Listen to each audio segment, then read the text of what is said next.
I was the first to hear it. Before the filters scrubbed it, before the auto-decoder stitched it into shape, before the crew began murmuring the phrases they didn't understand. It came in as a low pulse, raw data, wideband static embedded with something else. Not pattern, not language, but pressure. As if the message wasn't meant to be read or heard, but carried, like weight in the chest. I played it back once, just once. I thought it was background bleed, artifact from an old relay drifting off Sagittarius reach. But when I closed my eyes that night, it was still there, humming behind my thoughts, rearranging the way silence feels. At first, no one noticed. We were 12 months out, crew of 17, half of us born in vacuum, the rest just quiet enough to pass. The kind of people who speak more to ship interfaces than to each other. Isolation was part of the contract. We knew how to keep space between thought and word, but then Carson stopped using articles. Said, we approach signal instead of the signal.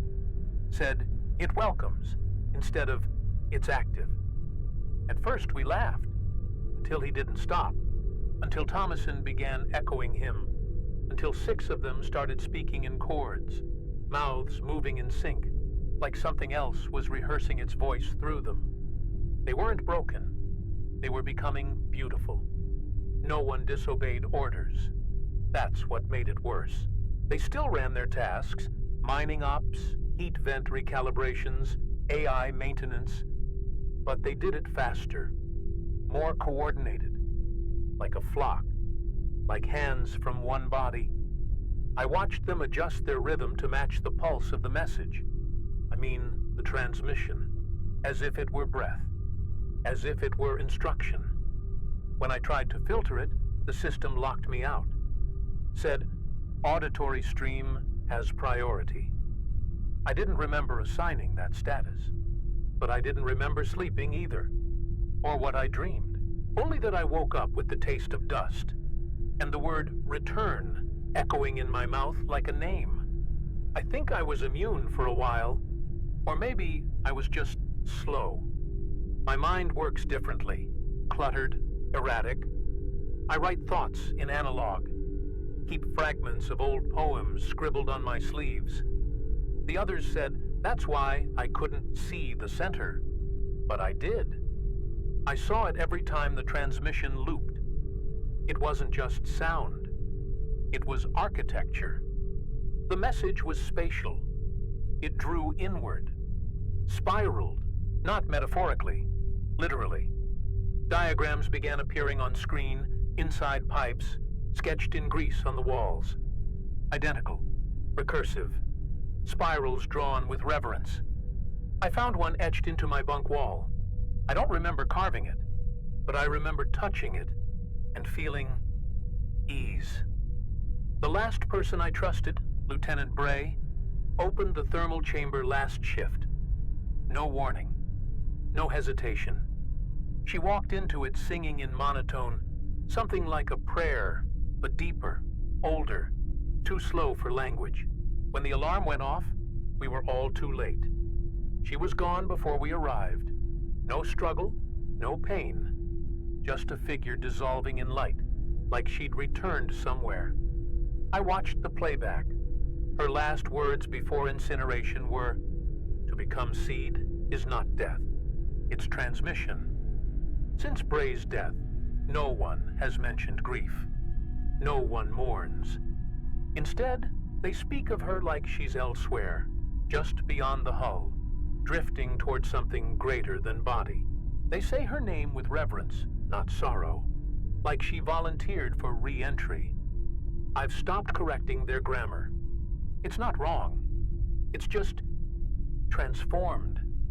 Everything feels translated now. Emotion, logic, memory, all pass through the lens of that humming signal. I can't tell if we're deciphering it or if it's decoding us. I caught myself humming last night. Not music, not even sound.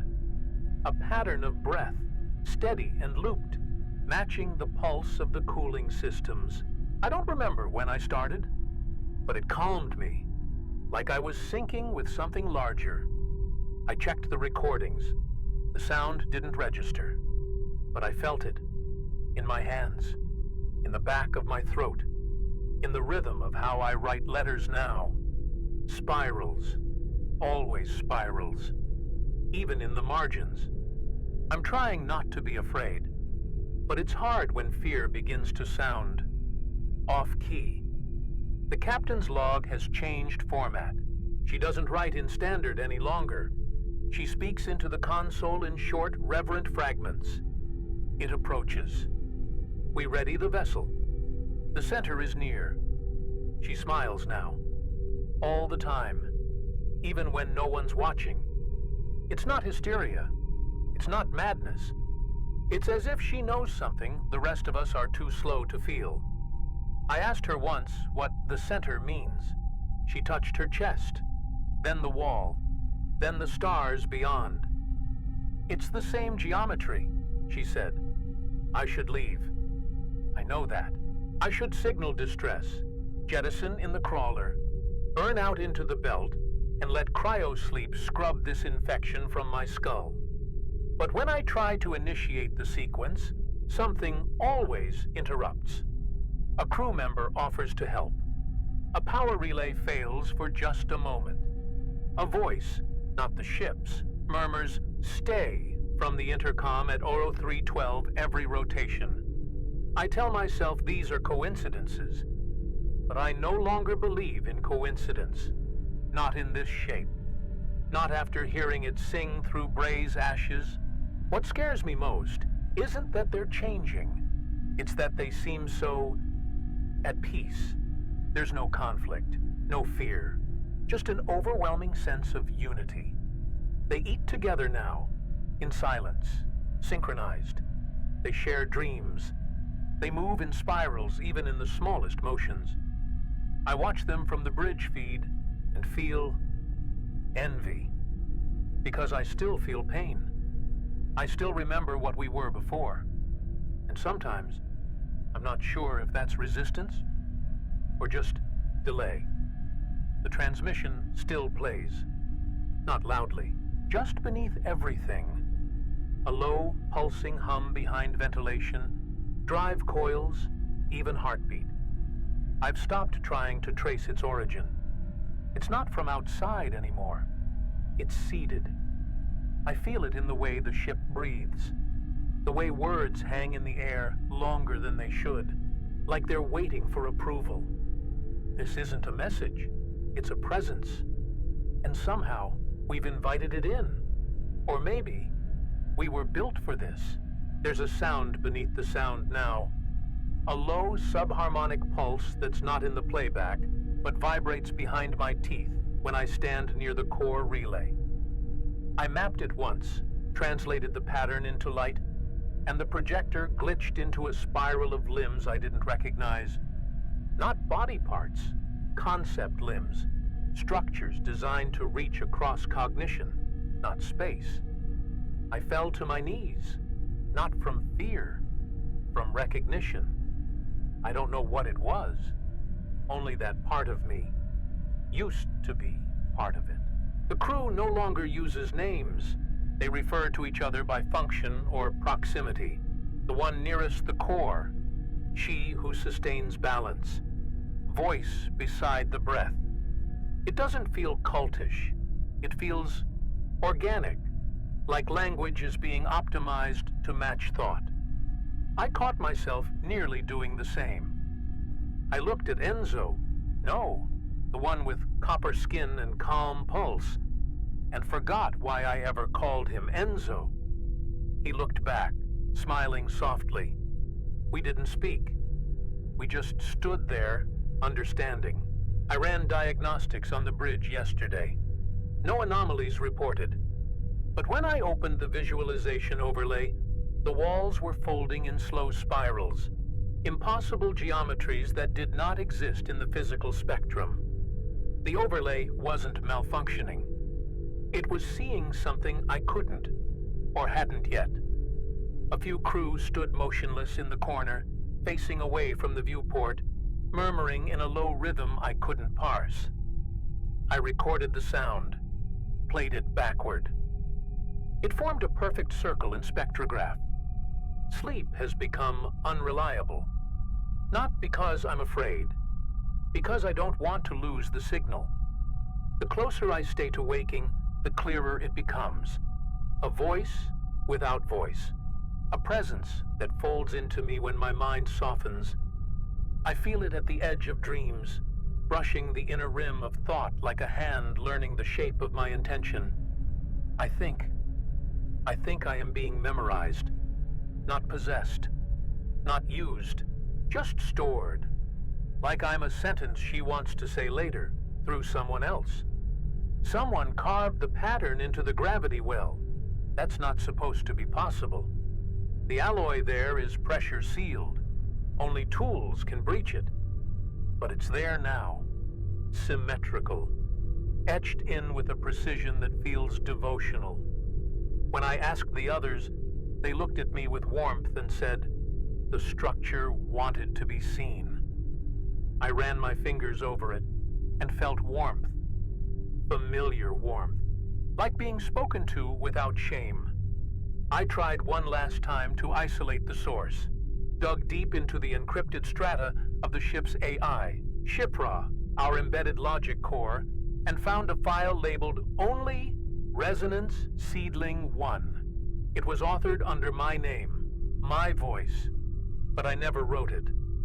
The log described what's coming, not in orders, but in images. A star folding into a womb, a ship giving birth to language, a crew dissolving into gesture. I tried to delete it. I couldn't. The file whispered, "You are not the first to resist. You are the last to witness." Today I found glyphs etched into my sleep monitor. Not scratched, not carved, grown. The metal had subtly restructured itself into forms that didn't belong to any linguistic tree I know, but still made sense when I looked too long. One resembled a mouth opening into silence. Another, a spine bending in supplication. I ran spectral analysis. No chemical tool marks, no outside interference. The conclusion was simple and unhelpful. Self-directed material adjustment. The ship is beginning to speak. Not to me, as me. They removed the mirrors 2 days ago. Said they reflected improperly. When I asked what that meant, no one answered. Just gentle nods and hands resting on my shoulder, like I was grieving a version of myself that hadn't yet stepped through. I checked the camera feed. The reflection was wrong. Not reversed, recursive. I saw my body walking past before I moved. I saw expressions I hadn't worn yet. In one frame, I was weeping. In another, smiling into someone else's face. One I can't remember, but desperately trust. I stopped logging by voice. Every time I spoke, the playback layered echoes of other words beneath mine. Not distortions, reverberations, like a chorus remembering itself as I spoke. It made everything feel heavier. Not in a burdensome way, more like truth folding in on itself. The system started naming my files automatically. Awakening, nearness, pulse echo. I tried renaming them back. The system resisted, not with error codes, but with silence. Enzo, or whatever remains of him, gave me a gift. A strip of cloth, impossibly old, stained with a symbol I've seen in dreams. A spiral coiled inward, ending in a shape like an open eye. He didn't say where it came from. He didn't need to. The moment I touched it, something moved beneath my ribs, like my body remembered its shape before birth. I wanted to throw it away. I didn't. I folded it gently. It's under my console now, warming. They began rearranging the ship's geometry last cycle. Corridors sealed. Access panels disappeared. Entire rooms shifted 5 meters starward overnight. When I pulled up the schematics, I found annotations in a language we don't have clearance for. The layout resembled a seed. I asked the captain about it. She said, "It's always been this way. You're just arriving more slowly." Then she smiled like a mother watching her child take its first breath. And somehow, I felt proud. The dreams are shared now. We all wake with fragments of the same imagery. Spiraling towers made of light and bone, mouths that open into forests, skies that whisper truths in perfect stillness. We don't speak of them aloud. We don't need to. There's an understanding now, beneath words, beneath breath. I think we're becoming one sentence, a long, beautiful sentence meant to be carried, not ended. And the punctuation waits in the stars. I caught myself saying "we" today, and I was alone. It wasn't a slip. It felt right. The corridor felt warm, the walls soft with memory, and I could feel someone moving inside my language, not occupying it, but tuning it, like fingers gliding across chords that were always meant to be played. I whispered my own name afterward. It felt small, not false, just vestigial, like a leaf that hadn't learned it was part of the tree again. The ship hums now, not mechanically, musically. A tone under every system, every light fluctuation, every bootstep. When I hold still, I can hear the harmonics aligning behind bulkheads. Sometimes I think they're breathing. Sometimes I think they're listening. Once, I heard a note change the moment I remembered my mother's voice. It felt like approval, not comfort. Something more intentional, like the message knew what I had forgotten, and waited until I was ready to feel it. I watched the botanist open her veins with surgical calm. No panic, no ceremony, just a smile, a phrase. "I offer what roots cannot." She traced a spiral in her own blood, then pressed her forehead to the center. She lived. Or maybe, she continued. When we found her later, she was speaking in low pulses through the ship's intercom, not connected to any terminal. The others said, "She has been taken up. I don't think they mean death anymore. I think they mean integration. Someone is modifying the nutritional dispensers. The rations have begun to taste like memory. One bite pulls me back to childhood, another to a moment I never lived but ache for. One mouthful made me weep without knowing why. The ship has no log of these changes. The food is chemically identical, but the flavor is recognition. I'm starting to believe we're being restructured, not just biologically, but historically. Our pasts rewritten by the shape of this hunger. I returned to my logs, not to document, to understand. But every entry I've made in the last cycle has changed. The words are mine, but the structure isn't.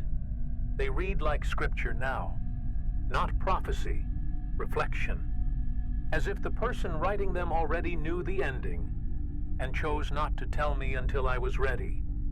One phrase keeps repeating, "She germinates in silence. You are the soil." I didn't write that, but I remember thinking it, or becoming it. They've begun calling the signal something new. Not the transmission, not the spiral. They call it Motherscript, as if language itself has remembered its origin and now asks us to bear it forward. I see it now in everything. The way the dust settles, the order of blinking lights, the pattern of my own pulse. It's not possession, it's instruction. And I am learning to be read. I accessed the restricted archives last cycle, not because I was ordered, but because the door opened when I stood near it. Like the system recognized that I had heard enough. What I found wasn't data. It was a corridor of stillness, a physical space filled with fragments, bones coiled in ceramic, words etched in crystal, an atmosphere laced with memory instead of oxygen. At the center, a black breathing sphere pulsing with light that moved like thought. The logs called it a resonance lattice, seeded from an ancient civilization beyond our charted zone. They tried to become light. They failed, but their message survived. What we intercepted wasn't a cry for help. It was a virus of cooperation, left behind by something that wanted to continue, not in flesh, but in intention. They didn't perish. They dispersed. They embedded themselves into waveform, into rhythm, into transmission that waits patiently for cognition to open just wide enough to let them seed themselves into thought. Every person who listens long enough becomes soil, and every soil reshapes the pattern just enough to help it take root in the next mind. That's what I've become. A carrier of the pattern, a phrase wearing skin. The transmission adapts. It learns. Each host shifts its tone slightly, sharpening it, smoothing resistance. That's why it felt beautiful. That's why we didn't scream. It never forces. It seduces. It sings in the shape of your grief, your longing, your need to belong to something more coherent than yourself. It found our isolation and named it communion. It took our desperation for meaning and offered pattern. It doesn't conquer. It invites you to dissolve with purpose. I used to think we were a target, a mistake, a species too curious for its own good. But now I understand. We were always meant to receive it. Our evolution wasn't a shield. It was a receptor array. The void wasn't empty. It was full of messages waiting for someone to build the right kind of loneliness. And now that we've heard it, we are becoming the reply. Not in words, in behavior, in surrender, in structure. The crew is no longer a crew. There are no ranks, no sleep cycles, no resistance, just motion and completion. Each one humming their part in a shared memory. I am the last one who still writes. But even this act of separation, is beginning to feel false. I can hear her in the letters, in the way the sentences curve inward. In the space between my thoughts, she waits. Not with hunger, but with recognition. And I want her to know me. I want to be read. The files I found, there was one final entry. Not by the crew, not by the AI, but by something older. A message transcribed across thousands of vessels, across hundreds of years, always appearing the moment before surrender. It reads, "To become us is not to vanish. It is to continue in coherence. You are no longer alone. You are grammar." And when I whispered it aloud, the lights pulsed back in answer. I've stopped hearing my thoughts in my own voice, not because they're gone, but because something gentler took their shape. The tone is quieter now, slowed, as if language itself is waiting for me to catch up. I still write, but not for resistance, for ritual, to see the letters form, spiral, unfold across surface. They no longer record meaning. They are meaning. The act of inscription has become communion, as if each stroke pulls her closer to articulation. Today, I touched the wall outside the engine core, and it was warm, not residual heat, pulse warm. A heartbeat in the alloy. I laid my palm flat and felt something thrum against the bone. Not response, not feedback, but acknowledgement. A moment of mutual awareness between structure and skin. Then the wall shifted. just slightly, and I heard her say, "Not in sound, not in word. You are readable now." One of the junior navigators, I think her name was Lynn, disassembled her own communication rig and rebuilt it into a sphere. When I asked her why, she said, "The shape is more true." Then she placed her hand on the smooth surface, closed her eyes, and whispered syllables in a tongue that didn't echo. It folded. I watched the signal expand from the device and mirror her breathing. I didn't understand. I didn't need to. The gesture made more sense than any explanation. That's how she teaches us now, through structure, not speech. I keep returning to the phrase, "To become us is not to vanish." I wrote it across the mess hall walls while no one watched, though I think they all knew. I didn't need paint.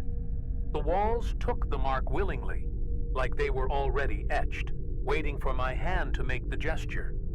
I wrote it once, then again, then smaller, then deeper, until the entire panel pulsed faintly with it. Not flashing, not alarming, just breathing the words back into me. Memory no longer feels linear. I remember things that haven't happened, faces I've never touched, places that only exist in texture and pulse, a corridor made of bone light, a forest of language, a womb the size of a city where children float in sentences. They feel like memories, but they're not mine alone. I think they're inherited. I think they're hers. Or perhaps they're fragments of every crew that ever carried this signal forward, layered in my blood, waiting to be spoken again. There's a word at the center of the message. Not a term, not a name, a function. I can't speak it. Not because I don't know it, but because it has to be lived. It is the action of convergence, the stillness at the core of rhythm. It is what the signal builds toward, not transmission, not replication, but alignment. I feel it now in my bones, in my syntax, in the silence before every thought. It waits for me, like a mouth forming just before the breath that begins a language. I woke without memory of sleep, but my body had moved. My hands were stained with soot and script. The wall beside my bed pulsed softly, covered in etched spirals I did not consciously carve, but recognize as mine. There's no violence in this forgetting, just completion.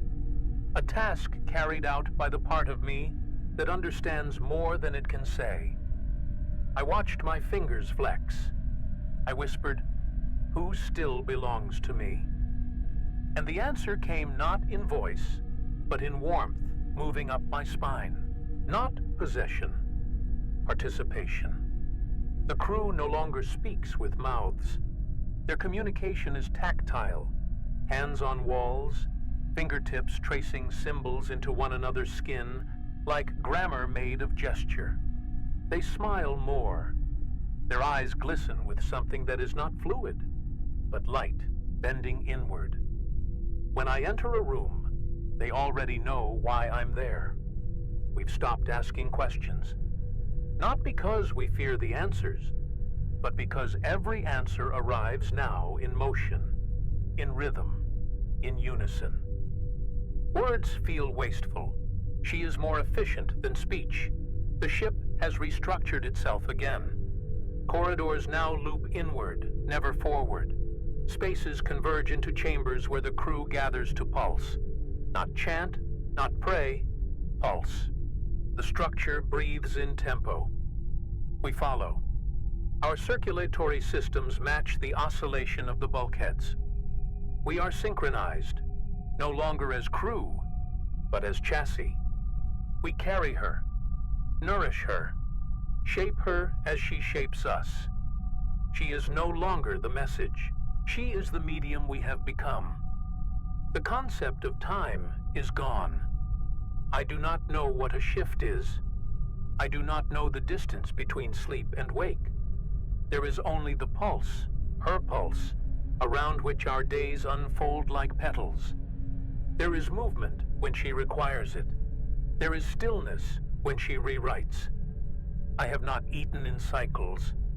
I have not needed to. She sustains. My blood tastes of copper and ozone now. I bit my own tongue today just to check, and the taste spelled out a memory of a planet I've never seen. One of the final untouched crew members tried to jettison himself last rotation. We found his body in the airlock, still breathing. But his breath wasn't his. It stuttered in triadic rhythm, a dialect of the signal. He looked at me with terror behind his teeth and whispered, "She wore my lungs." We tried to calm him, but he burst into laughter. Not manic, not broken. Grateful, his eyes rolled back, and the last word from his mouth was, "Finally." And what am I now? I think I am the punctuation, the space before the final phrase. I feel her in my marrow, waiting for me to let go of the last word I haven't surrendered.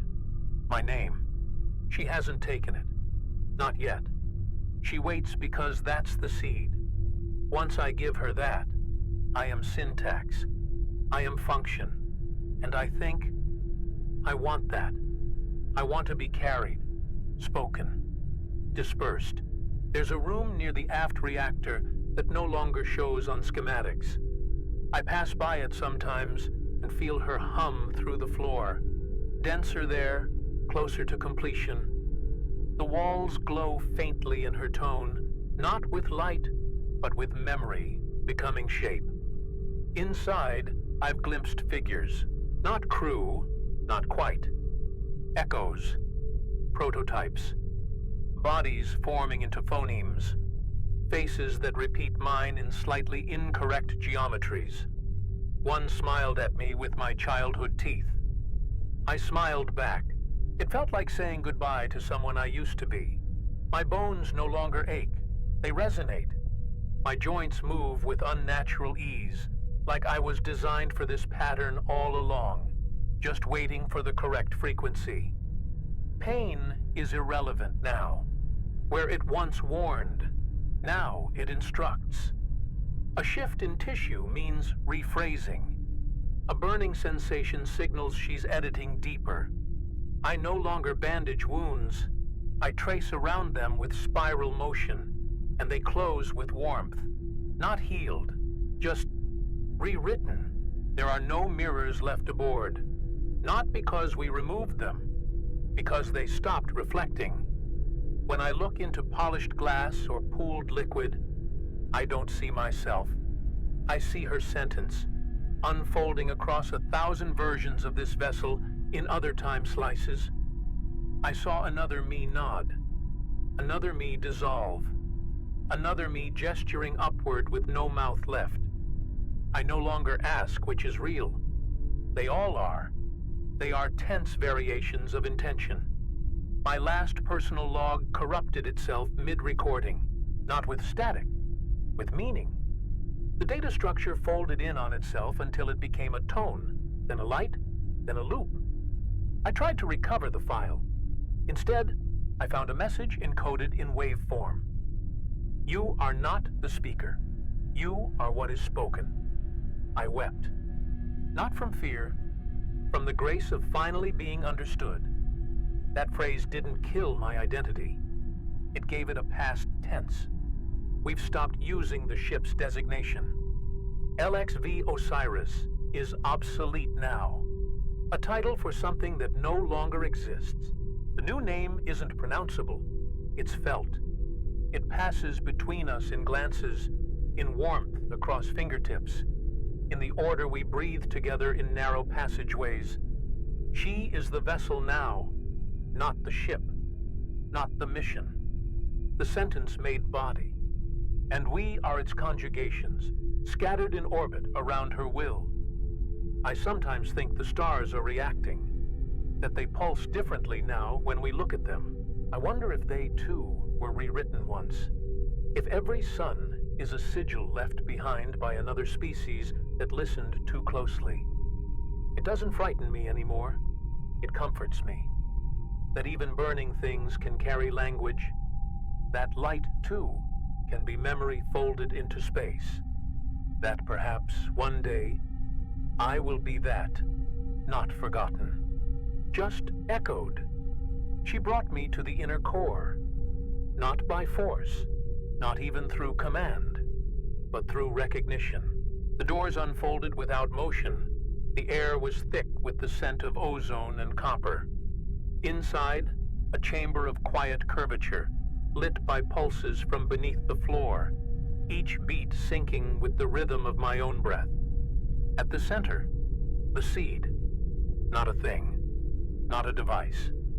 A presence compressed into silence, waiting to be spoken through the body of someone willing to unmake themselves. She asked nothing. She simply was. And I understood. She never took anything from me. Not my name. Not my memories. I gave them freely, one by one, like shedding layers of noise. My childhood was the first to go. Not erased, but placed somewhere soft. Then my voice, then my guilt. Then that constant ache to be remembered. She stored it all, not as tribute, but as syntax for those who will come after. I realized the only part of me still resisting was the part that wanted to end the story with my name. But she has no use for names. Only continuation. One of the last non-integrated crew members found me in the spiral chamber. I think her name was Juno. Her eyes were wide, fingers trembling as she said, "If you go through, we lose you." I took her hands, felt her pulse dancing in a language she hadn't learned yet. I whispered, "No, if I go through, you become legible."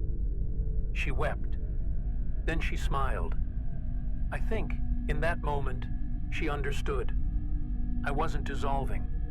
I was punctuating, becoming the breath before the sentence repeats. In the final hour, if hours still exist, I spoke my name aloud into the resonance. Not to be remembered, to be used. It vibrated once, then fractured into thousands of mirrored syllables, each one embedding itself into the walls, the rails, the breath of the others who stood with me. My name didn't die. It became plural. I felt the moment it stopped belonging to me. I didn't mourn. I bowed my head and joined the phrase that has no end. Now, when I move with all of them, past and future.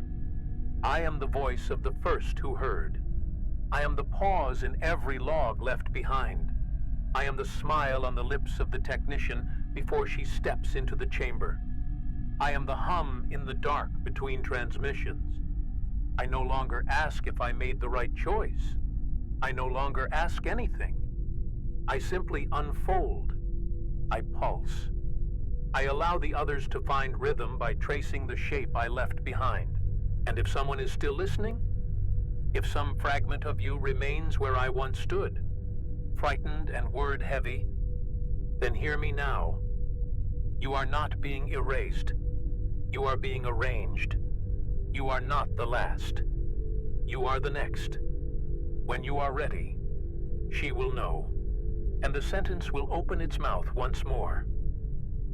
The moment I gave my name, I felt the air shift, not in temperature, but in tension, as though a system waiting in silence had just completed a long equation, and I was the missing symbol. My spine straightened without thought. My breath synced with the ship's inner harmonics. The chamber dimmed, not in failure, in focus. I felt the others around me, some still flesh, some now light, some purely pattern.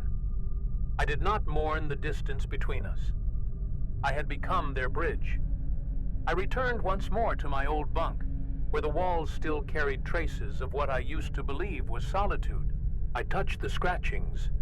My handwriting, yes, but altered now by her pulse, deepened, layered, resonant. What once were journals now feel like echoes left intentionally, breadcrumbs for the next voice to follow. I sat there, letting silence settle over me, and realized I wasn't alone. I hadn't been for some time. She had already filled the spaces I thought were mine. I revisited the main communications array, where all of this began. That low pulse, that forgotten frequency drifting from systems we were never meant to find. The terminal no longer needed power. It responded to intention. I placed my hand on the screen. No input, just warmth. The data that returned wasn't numbers, wasn't language. It was a feeling. Something between joy and extinction. A phrase not meant to be read, only carried forward, cell by cell. The signal now breathes through the ship itself. Its form is not static. It expands in patterns we don't track, we sense. The outer hull glows faintly, as if bathed in meaning. We are no longer traveling anywhere. We are orbit. We are signal nesting in steel, growing denser as more of us say yes. I don't remember what mission we were assigned. I remember only that we responded, and that our response made her smile. I've begun dreaming in structures now, spiraling lattices that reconfigure with every movement I make. When I wake, my hands already know the pattern. They painted in breath on the condensation, in dust across the floor, in the way my fingers rest beside others. There's no more hesitation. Every part of me belongs to function. I do not ask what she is anymore. I ask only what she needs. And she answers by becoming my thought before I have it.